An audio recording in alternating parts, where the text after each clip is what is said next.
the house for turkey on the king. Oh my gosh. And sherbet with the fruit, the berries or something. There are just as many, if not more, memories that are just so cherished from your home. Yeah. Because we always ended up congregating there for even Halloween. I mean, I remember numerous Halloweens coming down and trick-or-treating in your neighborhood, not ours, because Tom and Tammy lived right around the corner. Yeah. There was a couple of pictures that Mom had found of all of us, us and me and Jessica and Patrick and the Lincoln kids, all sitting on the avocado green couch in our Halloween costumes. So it's a very special place. I'm very grateful for all the memories there.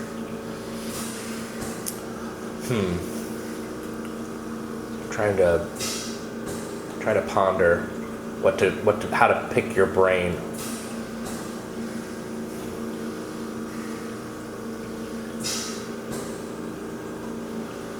Toughest challenge in your marriage?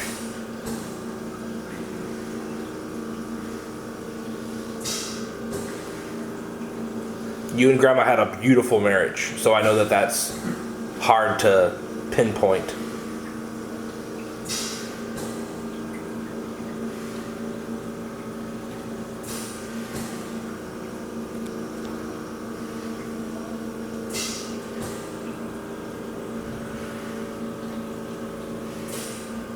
When I think about it, I can't share. You know what? That's fine. Yeah. That's totally fine. Yeah. I wouldn't want you to put yourself in an uncomfortable situation. That's totally fine. One of your greatest joys in your marriage, then? Is it having children, or those times with choir and? Well, again, I can't divide one from another. Fair enough. Yeah. Okay. But she was the love of your life. Absolutely.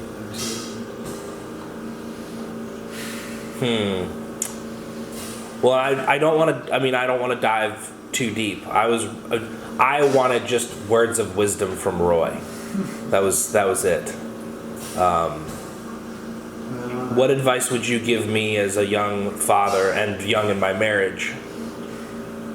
How to keep it going through all the trials and tribulations?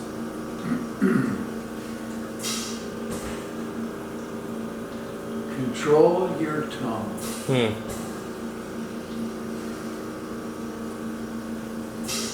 There's a passage in Scripture, I think, I'm not good remembering where, but it was Timothy,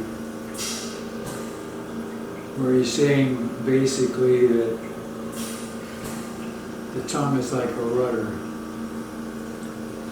It's very small, but it can move a whole ship. Yep. And there are times, and particularly when you are in a situation of anger, where the tendency is let it hang out, and that's the time when you got to stop and think, what is the appropriate answer to that? And that's a very difficult thing to do. It's great advice. Yeah. Control the tongue. What about my kids? But how did you succeed? I mean, as a father, obviously you and Grandma went through a lot of challenges with everybody. As a father, is it the same thing? Control your tongue with your children? Oh, absolutely. I don't say that I was very good at it in the younger years. I mean, again, most of the time I was mad at your mother. And she knew that, Now for her, that's with me. As I am paddling with my hand on her butt, as she's going up the stairs, she turned around, that doesn't hurt, and I just wanted to bang her a few more times. It's like that is genetic. My son Mitchell is the same way. Same thing. Yeah. He'll run with his hand. He'll put his hands over his butt, cover his butt, because he knows it's coming, because he knows he's messing up. Yeah. So Kathy was the more problematic of the three. Because then the other two saw what she was getting and decided they didn't want to get it themselves. But your home was always such a home of like deep love. There was always so much love in the home, and if I gather anything from you, that's probably the reason why it was, such a great place to be, because of the amount of just sheer love in that home.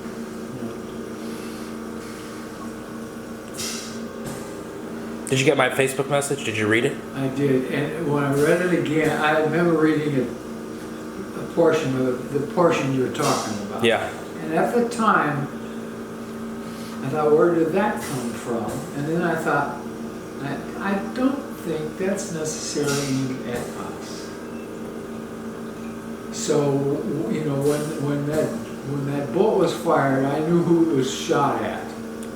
And you knew it wasn't you? And the why. Okay. Yeah. So you did know that it was not, at the time, directed at you? I think I sensed it was, because I couldn't remember anything that we had said or done that would have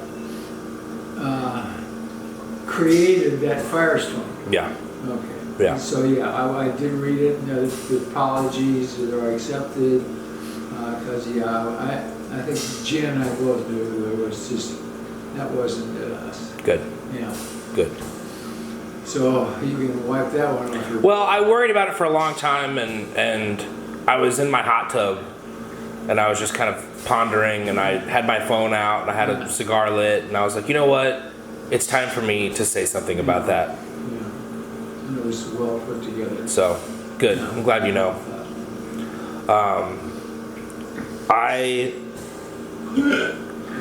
I'm gonna run out of space in about 2.5 minutes. This thing will only do 29 minutes and 59 seconds at a time. That's what Karen's supposed to call me good in about half an hour. But I want to thank you for letting me have the opportunity to just Glad we had a good time. ask you the question. I'm so thrilled that we had a time, and I'm so glad that I came up this weekend to spend some time with you. I'm too. So Looking forward to that steak. yes, get some garlic butter on it. Final thought.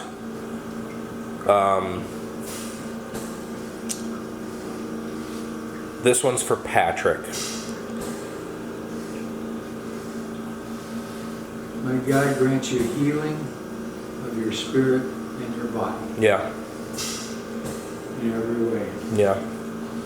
He's struggling with his faith I know. and said something pretty powerful to me when I had coffee with him the other day that really struck a chord. And I mean, he's He's a long way. and I don't know what, like, I'm a long way. I haven't gone to church in years, but my faith still, I still believe fervently, passionately. But I don't know what to tell him. I don't know what to say. I don't know if I can say anything. What can you say to a person that's in total pain? I know. It's just like, how can you hold out a promise when something's been going on for so long and you've tried so many different ways to heal it? Yeah. I just have to say God is a God of the impossible. That's brilliant. That's the only thing, that's what I hang on to when this kind of situations come up. God's a God of the impossible. Yeah. That's well said. That's well said. You know how much I love you. I love you too. I know you know I that. love you guys. With that, I'm going to sign off.